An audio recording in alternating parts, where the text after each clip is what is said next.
Bonjour à tous et bienvenue sur AG Algolab. Aujourd'hui, on va mettre en exergue les connaissances acquises précédemment, puisqu'on va jouer une partie pédagogique en utilisant le début Larsen, donc l'ouverture pour les blancs, une ouverture très très agressive, qui va d'ailleurs nous faire gagner très très rapidement via. Je vais pas vous spoiler, je vais pas vous donner plus de détails, mais sachez seulement qu'on a gagné très très rapidement. Comme vous le voyez, de toute façon, ça va être une partie rapide de 10 minutes, donc 20 minutes maximum pour jouer tous les coups, et pourtant la vidéo en elle-même dure moins de 10 minutes. Donc vous vous doutez que ça a été assez expéditif. Je m'excuse d'avance pour la qualité de son, mais il y a un petit écho que j'arrive pas à enlever. Et voilà. Donc sur ce, si vous aimez l'algo trading et les échecs, n'hésitez surtout pas à vous abonner à AG Algolab, puisque on parle de ça tout simplement dans cette chaîne YouTube. Et je vous souhaite un très bon visionnage. Donc voilà, on va jouer le début Larsen puisque je suis blanc. Donc, si vous n'avez pas vu ma vidéo sur le début Larsen, n'hésitez pas à aller la voir parce que ça, c'est du coup la vidéo de démonstration du début Larsen. Donc, je ne vais pas expliquer les coups. Mais voilà. Donc là, on est sur le début de Larsen classique, typique. Est-ce qu'il va faire l'erreur de manger le pion, de manger en F4? Je ne pense pas parce que c'est quand même. Enfin, en général, ça arrive dans, je dirais, un quart du temps. Voilà, là, ça ne s'est pas produit. Ça ne s'est pas produit. Donc maintenant, comment est-ce qu'on réagit? On a plusieurs possibilités. La première, ça va être de manger directement le cavalier, mais manger le cavalier, ça n'a pas vraiment de sens parce que ça lui donne un tempo de développement et ça enlève une menace. Donc bon, on n'a pas vraiment de sens. On va plutôt venir développer nos pièces pour mettre une double attaque sur ce pion-là. Et peut-être que suite à cette double attaque, il peut prendre peur et justement manger le pion. Bon, ça n'a pas été le cas. Mais maintenant, là, on gagne tout simplement. Voilà, vous voyez là, il vient de très très mal jouer. Pourquoi? Parce que là, je vais manger le cavalier, il va me remanger, et ensuite, après, il n'aura plus qu'un défenseur sur ce pion ici. Donc, une fois que je vais manger le pion, je vais faire F4, prend E5, et bien tout simplement, ça va être une fourchette. Je vais fourchette excusez-moi, son cavalier et son bishop. Voilà. Et là, fourchette, il ne peut rien faire. Il est obligé soit de faire partir une de ces deux pièces, soit le plus logique de manger le pion grâce à son bishop. Je pré-shot le coup parce que je suppose, c'est le plus rationnel, ce serait le plus rationnel de faire ça. Il peut aussi resign, hein, concrètement. Ok, d'accord. Il veut jouer très offensif. Alors, faut pas avoir trop peur en général. Ce genre de coup est souvent un petit peu absurde. Pourquoi? Parce que là, on se rend pas compte, mais c'est très très bien défendu au niveau du roi. C'est-à-dire que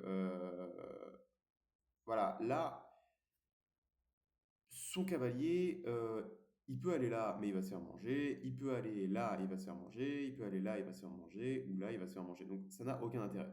Là, je pourrais directement, il y a un pion qui est en prise. Je vous l'accorde. Mais le problème de manger ici, c'est que ensuite après, il va faire. Donc là, on va faire fou prend le G7. Et ensuite après, tour G8 et on va être obligé de battre en retraite au niveau de la tour et on va se faire manger tout simplement notre pion en G2. Donc autant petit roc directement pour mettre le roi à l'abri et protéger un petit peu notre position. Et maintenant que nous avons fait ça, voilà, là on aurait pu, s'il n'avait pas roc, aller chercher le pion G7. Bon, alors à présent, qu'allons-nous faire? On a cette menace directe du bishop qui pointe directement vers G7. Donc, on va essayer de ramener, en fin de compte, comme ceci, voilà, la reine en G4. Alors là, il faut savoir, en G3, pardon. Il faut savoir que c'est un très très mauvais move ce qu'il vient de faire. Pourquoi? Parce que là, en fait, avec son cavalier ici, il m'empêchait de... Voilà, et ben voilà, c'est échec et mat.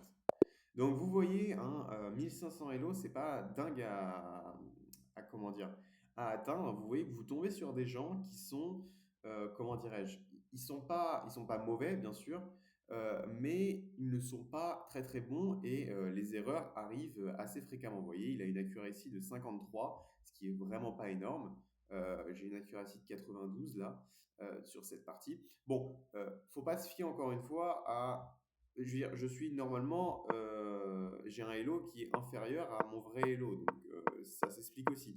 mais quand on regarde, voilà. Bon, tout ce que je vous ai dit jusqu'à présent, voilà, ça, c'était des book moves. Ensuite, après, bouger le cavalier n'était pas le meilleur move. Pourquoi? Parce que, alors on va voir ensemble, hein, de toute façon, je me demande justement pourquoi aussi. Ouais. Ok, oui, d'accord. À ce cas-là, on gagnait un pion, c'est vrai. Donc là, l'idée, c'était que manger le cavalier, c'était mieux pour ensuite, après, gagner ce pion-là. Mais le problème, en fait, c'est que l'ordinateur ne prend pas en compte l'aspect psychologique des échecs. C'est-à-dire que rationnellement, l'ordinateur, il va pas, en fin de compte, prendre en compte cette possibilité. Parce que c'est un blunder, vous voyez? Donc, il va pas prendre en compte cette possibilité. Il va partir du principe que l'adversaire ne va pas tomber dans le piège. Mais ça, c'est un piège justement qui, voilà, qui n'est pas rationnel en réalité.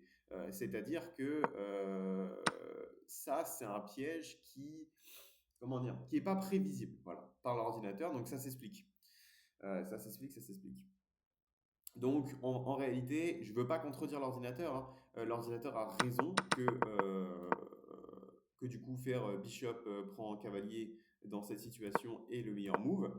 Mais rationnellement, puisqu'on joue contre un humain et que l'humain est faillible, surtout à ce genre de hello, le meilleur move pour moi reste quand même de faire cavalier F3 pour pousser à la faute en réalité. Voilà.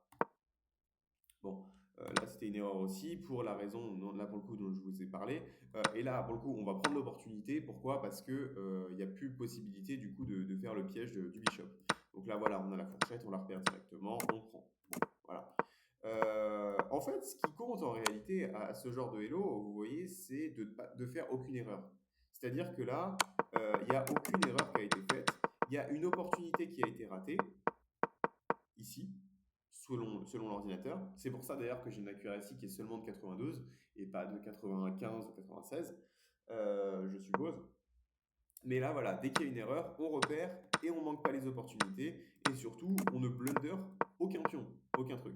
Et vous voyez, la partie est très courte, hein, en 13 coups, c'est fini. Donc voilà. J'espère que cette vidéo d'application à propos du début Larsen vous aura été utile. En tout cas, moi, j'ai vraiment bien aimé la faire. Vous voyez, avant de lancer la partie, je ne sais pas encore quel est le titre, quel sera le titre de la vidéo, puisque c'est complètement de l'aléatoire. Je ne sais pas ce que l'adversaire va jouer si je suis noir, et je ne sais même pas si je vais être blanc ou noir. Mais là, du coup, c'est bon, cette vidéo sera la vidéo du début Larsen. Donc sur ce, je vous souhaite une très bonne fin de journée.